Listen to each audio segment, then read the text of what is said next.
Në mes gjithë profesioneve të larmishme që ekzistojnë, prap theksojnë ato që janë më stresues. Zjarfiksi Uka Aliti thot se puna e tij është stresuese për shkak të përgjegjësisë dhe kohës.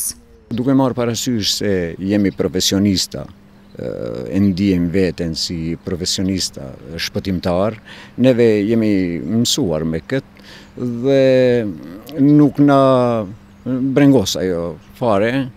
Me që, si që përmenda pak më herët, jemi të mësuar me këtë punë që kryem. Por nga ana tjetër, shpeshherë edhe gazetaria përmendet si profesion stresues nga fakti që duke qenë gjithmonë në kërkim të informacioneve dhe lajmeve, ballafaqohemi me strese të shumta.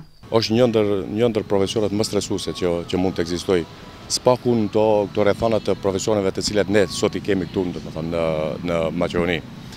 Edhe më gjërë domethënë në botë, për shkak se gazetaria është një profesion tepër me përgjegjësi, është një profesion i cili kërkon domethënë vazhdimisht të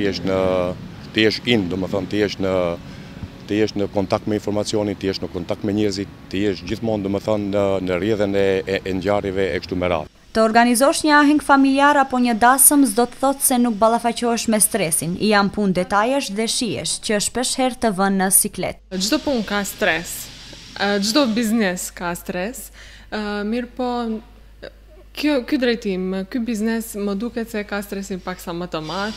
Klientët çdo herë që organizojnë festat e tyre apo eventet e tyre familjare, janë evente që bëhen një herë në jetë. Andaj duhet sa më shumë përkushtim, duhet sa më shumë vëmendje tek eventi i tyre, secili don që të jetë eventi i tij më i veçantë.